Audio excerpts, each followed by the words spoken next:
Pessoal, meu nome é Guilherme, eu sou preceptor de otorrino do Hospital das Clínicas da USP. E a ideia aqui é apresentar uma introdução à anatomia e fisiologia das glândulas salivares, bem como da fisiologia da deglutição. E para começar essa aula, a gente precisa falar da saliva, que tem uma série de funções que são essenciais para a nossa digestão, como, por exemplo, lubrificação do aparelho digestivo e facilitação à nossa gustação através dessa lubrificação. Ela tem uma ação imunológica importante às custas de IgA, IgG, lisocimas e lactoferrinas. Ela tem uma função digestiva com a produção da amilase e uma ação protetora também do nosso esmalte dentário, das nossas glândulas salivares menores, das nossas papilas gustativas e por aí vai.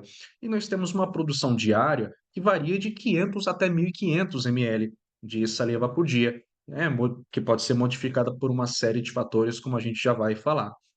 E a saliva consiste numa mistura de uma série de substâncias inorgânicas e orgânicas que, em conjunto, conseguem empreender essas funções que a gente acabou de comentar. E bom, pessoal, tem uma série de possíveis estímulos à produção salivar. Um deles vocês conhecem bem, que é a mastigação, o olfato também é bastante conhecido, e, por fim, a gustação, né? A gente sabe que diante de um estímulo gustatório, podemos aumentar em até 10 vezes a nossa produção salivar. Mas lembre-se de que há uma série de outros fatores envolvidos, como, por exemplo, o nosso ciclo circadiano, o uso de medicações ou drogas, dor ou processos inflamatórios locais, doenças sistêmicas, como uma síndrome de Sjögren, por exemplo, que pode provocar um ressecamento, né, uma xerostomia importante, e alterações hormonais também acabam entrando no rol de fatores modificadores da produção de saliva. E quando falamos de glândulas salivares, a unidade funcional dessas glândulas são os ácinos, que são um conjunto de células que tem uma produção tanto de uma secreção serosa quanto de uma secreção mucosa, né? Vai variar ali a porcentagem de cada uma dessas produções de acordo com cada glândula salivar, mas em geral é mais ou menos essa estrutura da unidade funcional de uma glândula salivar. E bem, quando falamos de glândulas salivares, podemos dividi-las em glândulas maiores e menores. As glândulas salivares maiores correspondem a 93% da produção salivar e nós temos três pares de glândulas maiores, que são a glândula submandibular, localizada aqui no espaço submandibular cervical, a glândula parótida, aqui localizada logo anteriormente aqui à nossa cartilagem auricular, e a glândula sublingual, que fica aqui na região do nosso assoalho lingual. E tem algumas características distintas entre essas glândulas que vale a pena a gente comentar, que são, na glândula submandibular, temos a maior parte da nossa produção de saliva, cerca de 70%. O pH da saliva produzido por essa glândula é mais alcalino e é uma glândula que tem uma maior viscosidade da saliva. Por quê? Porque, apesar de majoritariamente nas glândulas salivares maiores a produção ser serosa, na submandibular temos uma porcentagem significativa de produção mucosa também, tornando a saliva mais viscosa. Por que isso é relevante? Porque é por conta disso, por exemplo, que a glândula submandibular tem uma maior frequência de aparecimento da cialolitise, dos cálculos submandibulares no trajeto do ducto submandibular. Seguindo adiante, a glândula parótida é responsável por 25% da nossa produção salivar, tem um pH mais ácido e uma saliva menos viscosa. E, por fim, a glândula sublingual fica ali com mais ou menos 4% da produção salivar. E, por fim, as glândulas salivares menores são responsáveis por traços da produção da nossa saliva e temos de 600 a 1.000 glândulas espalhadas ali na nossa orofaringe. Então, no nosso palato, ali na região próxima das tonsilas palatinas e por aí vai. E nessas glândulas menores temos um predomínio da produção mucosa, ou seja, de ácidos mucosos. E bom, quando a gente vai falar da glândula submandibular, a gente precisa revisar algumas coisas da nossa anatomia cervical. Então vejam aqui que nessa visão cervical nós temos o espaço submandibular que fica entre o ventre anterior e posterior do músculo digástrico, esse ramo da mandíbula, e superiormente esse espaço é delimitado pelo músculo miloióide. E por que é importante a gente saber disso? Porque a glândula submandibular fica justamente dentro desse trígono, dentro desse espaço submandibular, como a gente consegue observar aqui. E outra coisa que é muito interessante, principalmente para o R3, que está entrando aí nas cirurgias da boca, de drenagem de abscesso submandibular, reparem que essa região mais anterior e inferior da glândula submandibular é a região mais segura de ser acessada, porque a veia facial fica mais posterior, a artéria facial fica mais posterior e superior, e vamos ver mais para frente que as estruturas nervosas que são relevantes ali do espaço submandibular ficam superiormente à glândula.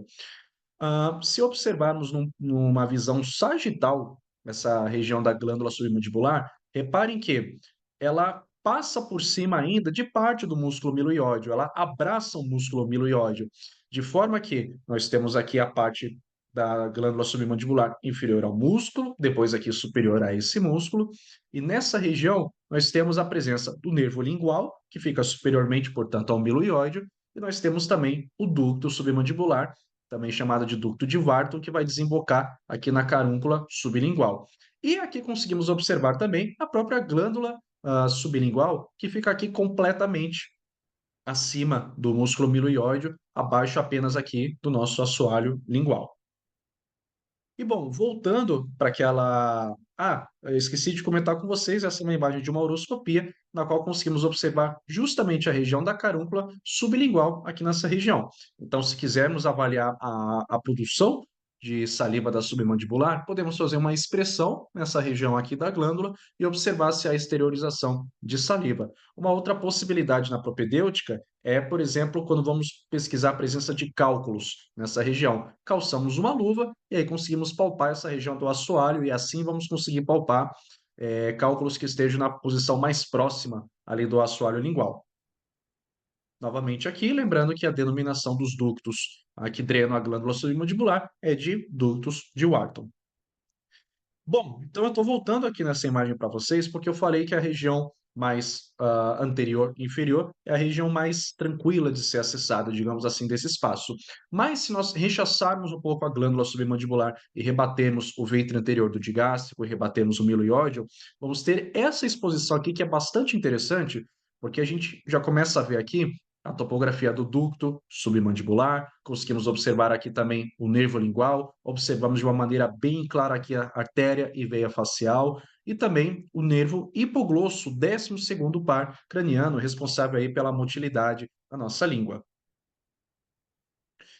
Aqui temos uma imagem de um acesso cirúrgico, possivelmente para uma submandibulectomia. Então, reparem que à medida que vai sendo feita a dissecção da glândula submandibular, aqui nesse caso, o cirurgião já se deparou com a artéria facial, que frequentemente é ligada numa submandibulectomia. E à medida que a dissecção vai se progredindo, conseguimos observar aqui o ventre posterior do músculo digástrico, que, como eu comentei para vocês, é um dos limites aí do espaço submandibular. Falando agora da parótida, pessoal, a parótida é esse órgão aqui, essa glândula salivar maior, é a maior das glândulas salivares, e ela fica posicionada anteriormente, ela é delimitada posteriormente pela cartilagem auricular. E por que isso é relevante? Porque a cartilagem auricular faz essa ponta, que é chamada de pointer, e ela aponta justamente, de um ponto de vista cirúrgico, numa parotidectomia, para a emergência do nervo facial. Ela acaba tendo uma importância para a localização do tronco do facial durante uma cirurgia de parótida. Mas prosseguindo, superiormente temos o arco zigomático, aqui em relação à glândula submandibular. Medialmente, nós temos parte da nossa musculatura ah, perioral, como por exemplo o músculo bucinador. Anteriormente, temos parte da musculatura da mastigação, como por exemplo o músculo masseter. E aqui nós temos que o ducto da glândula parótida penetra o músculo bucinador medialmente até desembocar na altura do segundo molar superior, que é o que vamos chamar também de ducto de Stensen, que é nada mais é do que o ducto de drenagem da glândula parótida. E aqui é muito relevante a gente comentar também sobre o nervo facial, pessoal, porque, como vocês bem sabem, depois que o nervo facial deixa o forame estilomastoideu, o tronco do nervo facial penetra por dentro da glândula parótida e, a partir daí, vai emitir os seus nervos extratemporais da motilidade extrínseca facial. Então, somos frontal, temporal, bucal, marginal da mandíbula e cervical. E é muito difícil, sem dissecar a parótida, conseguimos observar a emergência desses ramos. Então, reparem que nessa imagem de dissecção, nós temos aqui a região correspondente à parótida, e somente aqui nessa seta conseguimos observar a exteriorização de uns ramos do facial, no caso aqui o ramo cervical. E aqui é interessante ainda nessa relação do facial com a parótida, o seguinte: a parótida pode ser dividida em 2 lobos, um lobo superficial, que corresponde a mais ou menos 3/4 do tamanho total da parótida, e um lobo profundo, que corresponde a mais ou menos 1/4 do total da parótida. Aqui a gente está vendo uma visão axial esquerda, que eu já marquei para vocês o que é posterior, anterior, medial e lateral, para facilitar um pouco aqui esse raciocínio. E o nervo facial, ele divide esses 2 lobos aqui. Mas notem que essa é uma divisão anatômica cirúrgica, a gente consegue ver isso numa cirurgia. Mas numa tomografia, por exemplo, a gente não consegue ver o facial. Então, numa tomografia, a gente depende de um outro parâmetro para dividir o lobo superficial do profundo, que é a veia retromandibular. E aqui nesse vídeo que eu vou mostrar aqui para vocês, reparem aqui na ponta do mouse. Ele acompanha justamente o trajeto da veia retromandibular ali por dentro da parótida. Então, de um ponto de vista radiológico, é a veia retromandibular que separa o lobo superficial do lobo profundo. Bom, aqui eu tenho algumas imagens de uma parotidectomia que, por sinal, é uma cirurgia bastante interessante. Quem tiver a oportunidade de assistir uma na residência, assista, entre em campo, nem que seja para ser auxiliar e ficar só segurando o afastador, porque é uma cirurgia muito bonita e somente quem está em campo consegue aproveitar toda a riqueza anatômica que essa cirurgia oferece para nós. Então, nessa cirurgia, na parotidectomia, tanto superficial quanto profunda, é feita essa incisão em S até essa região da cartilagem auricular, novamente, porque a cartilagem ajuda a apontar ali para a emergência do nervo facial. Aqui nós temos já a exposição, depois de rebater o subcutâneo, do tecido da parótida, e aí, olha só que interessante, à medida que vamos progredindo na nossa dissecção, conseguimos identificar aqui a inserção do músculo digástrico, do ventre posterior dele, do músculo esternocleidomastóideo e também conseguimos observar o nervo auricular magno, que é mais superficial. E aí, progredindo ainda mais nossa dissecção, chega no momento em que conseguimos achar o quê? O tronco do nervo facial, bem aqui. E à medida que essa dissecção vai se prolongando, olha só que imagem bonita. A gente consegue ver o tronco do nervo facial se dividindo aí nos seus ramos, o frontal, o temporal e por aí vai. Fora da glândula sublingual, bem rapidamente, o acesso cirúrgico dela através do assoalho da língua, sem grandes segredos, e quando removemos ela, olha só, lembra daquela imagem de anatomia naquele corte sagital que mostrei para vocês. A gente já consegue ver o ducto submandibular, o ducto de Wharton, e também conseguimos observar o nervo lingual. E os ductos que drenam a secreção da sublingual são os ductos de Rivnus e Bartholin. Então, lembra só, ducto de Wharton para submandibular, ducto de Stensen para parótida e Rivnus e Bartholin para sublingual. Vale a pena fazer um flashcard para guardar essas informações. E aqui eu não vou me estender em ficar falando de inervação das glândulas. O que é essencial vocês saberem é que a inervação das glândulas é uma inervação autonômica, principalmente às custas de um equilíbrio entre os sistemas parasimpático e simpático, sendo que o sistema parasimpático geralmente é predominante aí na produção salivar. E aqui a gente tem um complexo tanto de ramos do trigêmeo, temos o nervo lingual associado, temos o nervo corda do tímpano envolvido, temos o glossofaríngeo e por aí vai. Fica aqui o esquema para depois vocês revisarem com calma também. Bom, quando vamos falar da nossa deglutição, nós precisamos entender que a deglutição pode ser dividida em algumas fases e a compreensão do que acontece em cada fase é essencial para, na frente, conseguirmos entender de que forma que as disfagias ocorrem e, lógico, entender de que maneira podemos atuar no tratamento dessas disfagias. Então, utilizando aqui esse modelo, alguns autores falam de 4 fases, alguns autores falam de 3 fases, mas aqui vamos falar de 4 fases da deglutição. A fase inicial é a fase pré-oral, na qual começamos a ter um estímulo à salivação induzida pela nossa fome ou pela sensação do cheiro do alimento, quando a gente começa a ter uma produção salivar na cavidade oral. Podemos ter também, temos na sequência uma fase oral, e nessa fase oral temos 4 etapas que são a preparação, ou seja, o momento da mastigação e secreção salivar, qualificação, que é quando temos uma percepção do bolo alimentar no seu volume, consistência, densidade, grau de umidificação, organização, ou seja, o posicionamento do bolo alimentar pela língua, e ejeção, ou seja, a língua faz uma projeção posterior que gera uma propulsão que conduz o bolo alimentar e transfere a pressão da cavidade oral para a região da nossa faringe. Quando o bolo alimentar vai parar na faringe, damos início à fase faríngea, e aqui temos 5 fenômenos que acontecem nessa seguinte ordem. Inicialmente, na contração faríngea, temos uma contração nessa ordem do músculo constritor superior, médio e inferior, de forma que a formação de um funil na faringe, que ajuda a propagar uma onda peristáltica da orofaringe para a hipofaringe. Quando começamos a ter a formação dessa onda peristáltica, temos o fechamento velofaríngeo, que aí vai ter duas funções: impedir um refluxo oronasal do alimento, mas também contribuir para a formação dessa onda de pressão que vai projetar o alimento para a hipofaringe. Na elevação laríngea, temos movimento antero-superior da faringe, que também contribui para esse gradiente de pressão negativa na nossa hipofaringe. No fechamento laríngeo, temos um mecanismo de proteção das nossas vias aéreas. Então, temos um fechamento em 3 níveis: a nível das pregas areoepiglóticas, a nível das pregas vestibulares e a nível das pregas vocais, que é o fenômeno que, quando fazemos um exame de videoendoscopia da deglutição, por exemplo, chamamos unicamente de fechamento glótico. E, por fim, nós temos a abertura do esfíncter esofágico superior. Então, normalmente, o esfíncter esofágico superior fica ali fechado, com uma contração tônica, e esse esfíncter fica situado entre, posteriormente, a C6 e anteriormente pela cartilagem cricoide. Quando temos a deglutição, temos a projeção antero-superior da nossa laringe, isso leva a cartilagem cricoide junto, de forma que a cricoide deixa de compactar, digamos assim, esse esfíncter junto a C6, e aí o esfíncter consegue se relaxar, possibilitando aí a passagem do alimento através desse esfíncter e seguindo ali adiante para o nosso esôfago. Finalmente, na fase esofágica, temos os fenômenos de peristaltismo e de abertura do esfíncter esofágico inferior, por onde o alimento vai seguir na direção do antro gástrico, estômago e por aí vai.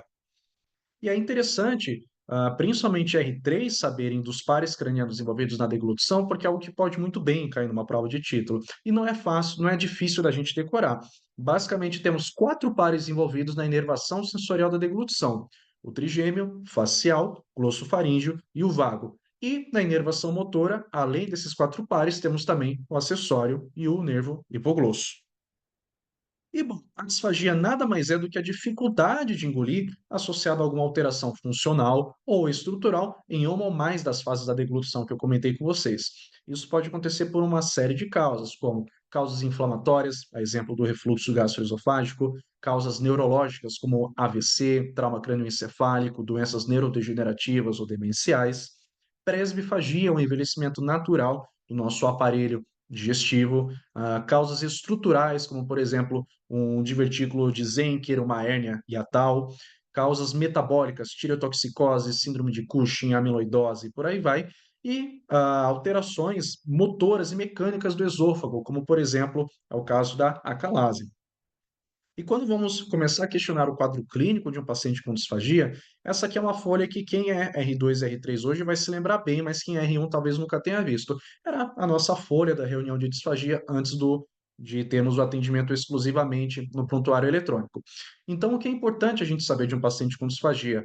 Qual que é a aceitação de dieta atual dele, se é por via oral exclusiva, ou se ele utiliza sono enteral, gastrostomia, nutrição parenteral e por aí vai, quais são as comorbidades e medicações de uso contínuo, e entendemos um pouco melhor como que é essa disfagia do paciente. É para todas as consistências? É somente para sólidos, somente para líquidos? Se há necessidade de uma coluna d'água de líquidos para facilitar a deglutição, se esse paciente aspira, se ele tem gasgo, se ele tem uma produção excessiva de saliva, ou que pode acontecer também, ele produz a mesma quantidade de saliva que qualquer pessoa sem problemas de deglutição, mas ele não consegue engolir a saliva e acaba tendo aquela babação, aquela esterilização da saliva. E, por fim, mas não menos importante, se esse paciente tem episódio de pneumonia aspirativa, porque essa é uma das coisas que mata o paciente com disfagia. Não somente a pneumonia aspirativa, mas a própria desnutrição, desidratação, são fatores importantes no paciente disfágico que devemos sempre questionar ativamente numa consulta. Eu trouxe esse quadro para vocês que é bem interessante, porque ele correlaciona sintomas com possíveis causas fisiopatológicas da disfagia. Então, pausem o vídeo, leiam item por item com calma, porque isso é algo que pode ajudar bastante vocês aí nas suas consultas, quando vocês atenderem um paciente disfágico. Então, por exemplo, paciente com tosse ou pigarro, tosse é basicamente o reflexo que temos quando algo tenta entrar ali na nossa árvore respiratória, portanto, uma causa é causado por uma penetração ou aspiração laríngea. Saída de alimento pelo nariz pode acontecer durante o comprometimento do fechamento velofaríngeo. Então, por exemplo, pacientes após uma amidalectomia podem ter um comprometimento transitório desse fechamento e por aí vai. E essa tabela aqui do tratado também é interessante, porque ela divide os sintomas das disfagias nos sintomas altos, ou seja, de uma disfagia das fases oral e faríngea, e também nos sintomas de disfagia baixa, ou seja, de causa esofágica, que também vale a pena dar uma lida aí com calma, porque novamente isso pode ajudar a guiar uma consulta, direcionar um pouco melhor o questionário a um paciente no atendimento para disfagia. E bom, temos uma série de possíveis exames para a gente conseguir investigar uma disfagia. Um deles é o videodeglutograma. O que que acontece no videodeglutograma? O examinador oferece uma quantidade de contraste para o paciente deglutir e esse exame consegue observar justamente o trânsito desse bolo alimentar contrastado. E normalmente no paciente sem problemas, isso é bastante rápido. Então reparem no vídeo a rapidez com que esse bolo alimentar desce ali para a região do esôfago. Já no paciente que tem um exame alterado, reparem que há uma estase, o contraste fica um tempão ali na região oral e faríngea.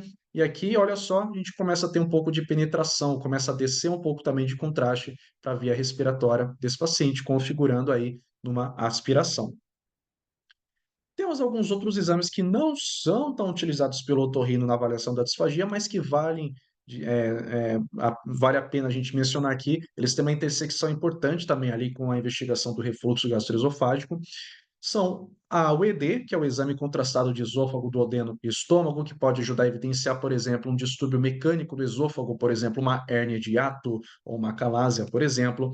Temos a manometria, que ajuda a gente a verificar como que está o tônus dos esfíncteres esofágicos e da peristalse esofágica. Endoscopia digestiva alta, interessante em pacientes que tenham aqueles sintomas de doença do refluxo gastroesofágico refratários ao tratamento clínico, ou que tenham sintomas altos, portanto, de refluxo faringolaríngeo, que entra ali nos sintomas atípicos do refluxo e também tem indicação formal de serem investigados com endoscopia, e outros red flags, como idade acima de 45 anos, linfonodomegalia, icterícia, história familiar de câncer de trato gastrointestinal e por aí vai.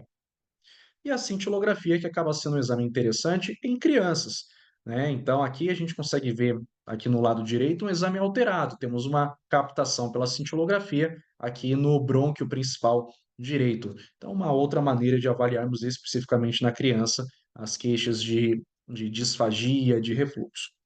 E bom, o que está mais ali no nosso dia a dia é a videoendoscopia da deglutição, a VED.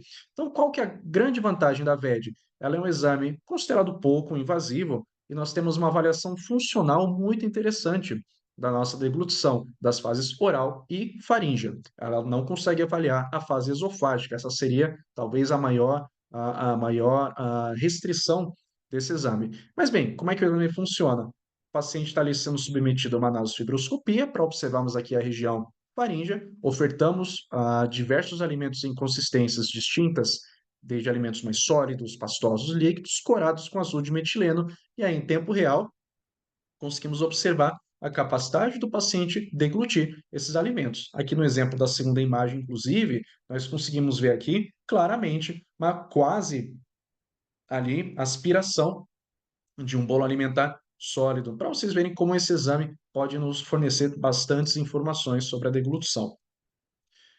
E bom, como que a gente vai tratar a disfagia? O tratamento da disfagia é um desafio, porque como vocês viram, tem uma série de causas que podem estar associadas à gênese da disfagia. Então, de uma maneira geral, precisamos primeiro ter certeza que o paciente tem uma disfagia de fato e rastrear suas etiologias. Temos tanto que avaliar a integridade estrutural quanto funcional da deglutição orofaríngea do paciente. Isso pode ser adquirido por meio dos exames complementares. Temos que sempre questionar ativamente, como eu falei para vocês, o risco de pneumonia aspirativa do paciente. Lembre-se também da desidratação e da desnutrição. E temos que determinar se a disfagia que o paciente apresenta de fato é passível de algum tratamento.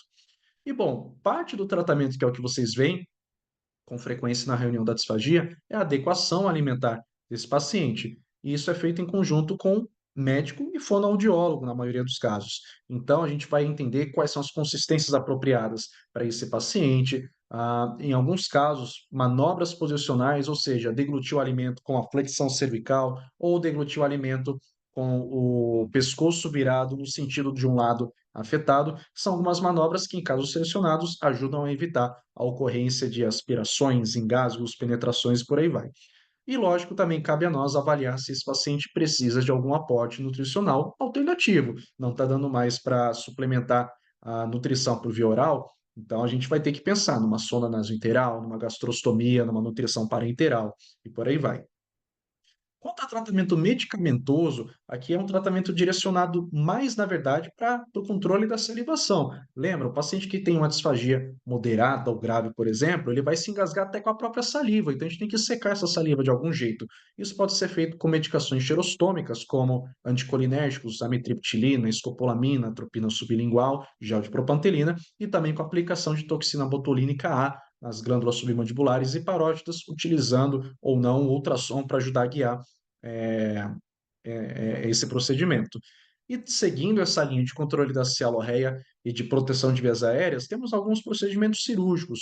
Um deles, por exemplo, é a tireoplastia do tipo 1. O que a tireoplastia tipo 1 faz, resumidamente? Ela pega uma prega vocal e deixa ela mais medianizada, mais próxima da linha média, de forma a reduzir o espaço físico possível para uma penetração aspiração. Temos o procedimento de Wilk modificado, que consiste na submandibulectomia associada à ligadura do ducto parotídeo, uma outra linha para tratamento da cialorreia quando as medidas medicamentosas falham, e tratamentos que são mais agressivos, mas também mais efetivos, que são a separação laringotraqueal e, finalmente, a laringectomia total. Então, pessoal, aqui foram as referências que eu utilizei aqui nessa aula.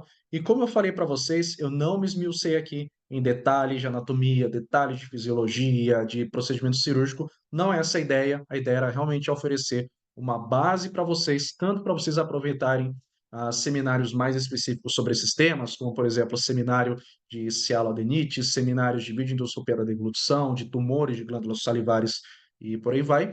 Espero de verdade que tenha sido útil para vocês e que não somente pensando em prova de título, mas também auxilie vocês aí no atendimento de pacientes com alterações de glândulas salivares ou com alterações da deglutição. Então, qualquer coisa vocês sabem como me encontrar, aqui estão meus contatos também. E é isso, bons estudos e um grande abraço a todos.